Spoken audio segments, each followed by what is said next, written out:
Welcome everyone. Welcome everyone. Welcome everyone to another Ref Brandon and the Todd family YouTube video, wherever you are, whatever you may be doing. Thank you so much for making Ref Brandon and the Todd family a part of your day. We always greatly appreciate it. I want to go ahead and put this out there now before I forget, because maybe if I say it out loud to everybody that's going to watch this video, I will remember, because last time I was asked, I just totally, completely forgot. But this week's top 10 countdown, which of course will be coming up on Wednesday, is going to be best all-time mascots. Now, it does not have to be a certain sport. It can be any sport. Just overall, my all-time favorite top 10 sports mascots. So if you have any thoughts or comments on a mascot that you currently like or used to like back in the day, please feel free to let me know, and we'll talk about that coming up on Wednesday.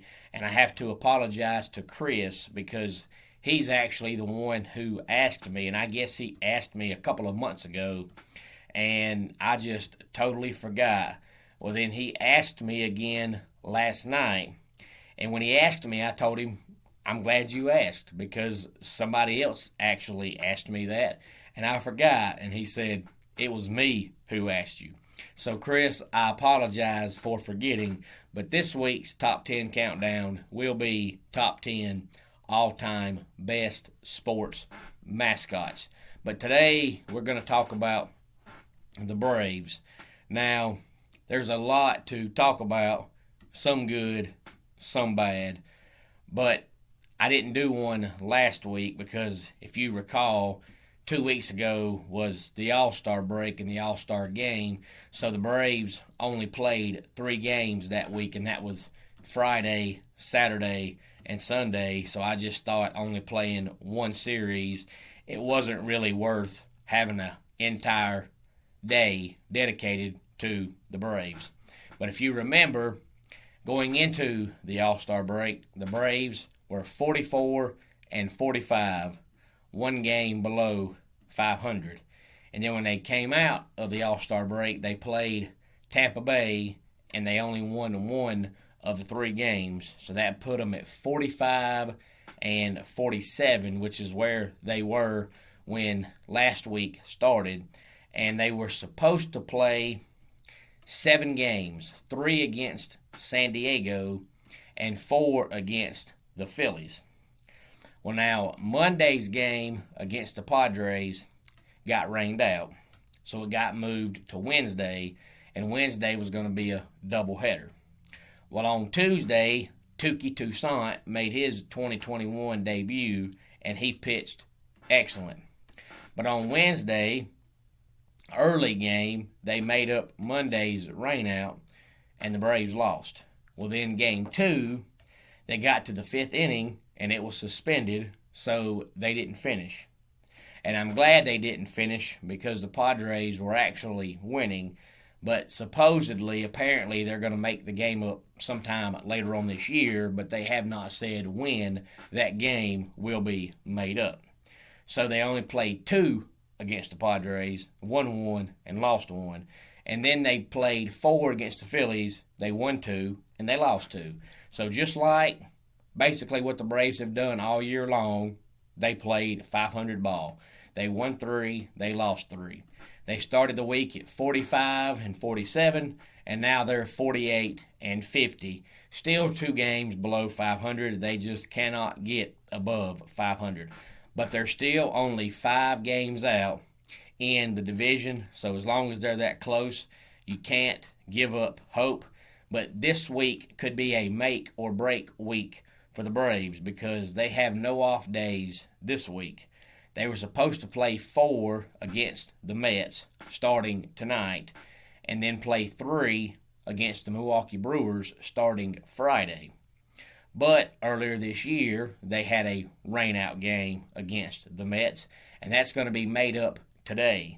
So the Braves are actually playing 8 games this week, 5 against the Mets, 2 today, and then 1 Tuesday, one Wednesday, and one Thursday, and then 3 against the Brewers starting on Friday. And of course, the Brewers are leading the National League Central right now by 6.5 games over the Reds. So the Brewers are really, really good. So if the Braves have a bad week, since they'll be past 100 games by the time this week ends, I think we might can go ahead and say that it just ain't the Braves' year, especially with all the injuries and everything going against them. But if by some chance they can win 4 out of 5 against the Mets and win 2 out of 3 against the Brewers and have a 6-2 week, it could be a very successful week and put the Braves right back in the thick of the race in the National League East. We'll have to sit back and wait because the Mets right now are playing without their shortstop, Francisco Lindor, who is a $300 million man because he got a huge contract in the offseason. But he was only hitting like 225 when he got hurt, but he's still their best option at shortstop. And they're also still without Jacob deGrom.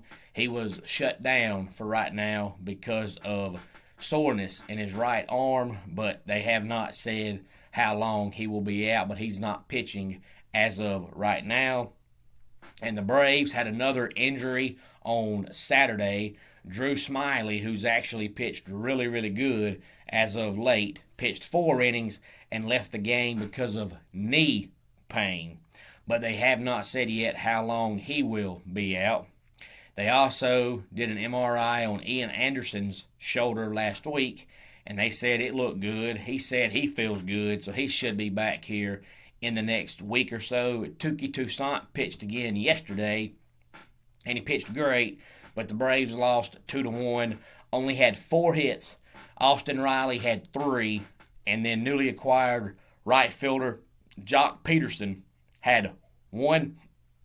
But if you follow the Braves, you know the Braves scored 15 runs on Saturday night, and I don't think there's been a game this year where the Braves have had back-to-back games where they scored a ton of runs.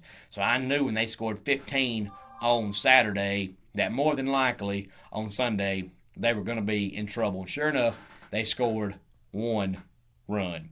But me and a coworker of mine were talking about who might win the National League MVP this year because of the fact there really hasn't been anybody that's been outstanding.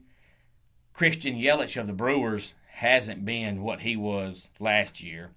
And nobody on the Dodgers is really tearing the cover off the ball like they were last year. And Fernando Tatis Jr. of the Padres is fun to watch, and he has a lot of power, but he doesn't have a very good batting average, and I just don't see somebody's batting average being that low and they still win the MVP, but it's possible. But with Ronald Acuna being out for the year, if the Braves could by some chance make the playoffs, then I think Freddie Freeman would win the wild card. And it's funny because I've said on here throughout the year that Freddie Freeman was off to a slow start, but he, for some reason, notoriously, year in, year out, gets off to a slow start. So I never think about it because it happens every year. And now all of a sudden, here we are entering the last week of July, and he's hitting 290 with 23 home runs and I think 55 RBI. So he'll wind up with 35 plus home runs, and he'll wind up with probably 80 or 85 plus RBIs, and everybody will forget about the slow start he was off to. But if he could come out of the gate hitting like he hits from June on, he would probably hit 300 every year with 50 plus home runs and 120 plus RBIs. But for whatever reason, he never really gets it going until the middle of June, and I don't know why. But when he gets hot, he gets hot. He's hitting, I think, 400 over the last 10 games or something like that. But he gets off to a slow start every single year, and he's pretty much carrying the Braves right now with Acuna being out. So if the Braves could by some chance come back and win the East, I do think undoubtedly, especially with Acuna being out and all the injuries the Braves have had this year, Freeman's been the only consistent one that's played every single day. So I think he would win the MVP if the Braves make the playoffs. But if they don't, the National League MVP to me is a complete toss-up. the way DeGrom was pitching, I would have thought he had a pretty good chance, and he's still got a pretty good chance if he's not out for an extended period of time. But if he's out for an extended period of time or comes back but doesn't pitch like he pitched before he got hurt, then I don't think he'll win it. So I don't know who will win the National League MVP. If you're a baseball fan, have any thoughts on who you think might win the National League MVP, please feel free to drop it in the comment section and let me know. But the Braves, as I said, are still only 5 games out in the division, but they're in 3rd place because the Phillies are in 2nd place, 4 games back. The Phillies and the Braves pretty much have an identical record right now. The Phillies are 1 game above the Braves because they won yesterday. If the Braves would have won, they'd be 1 game up on the Phillies because entering the game, both teams were 48 and 49. There's still a rumor going around that the Yankees are wanting to trade Aaron Judge. I still don't believe it, but if it's true, I wish the Braves would go out and get him. But I think he's the one player on the Yankees that, in my opinion, is untouchable, and I think the Yankees would be foolish to trade him. But now there was a trade yesterday in baseball. The Pirates traded, in my opinion, their only good player, Frazier, to the Padres. But as bad as the Pirates are, it's not going to hurt them.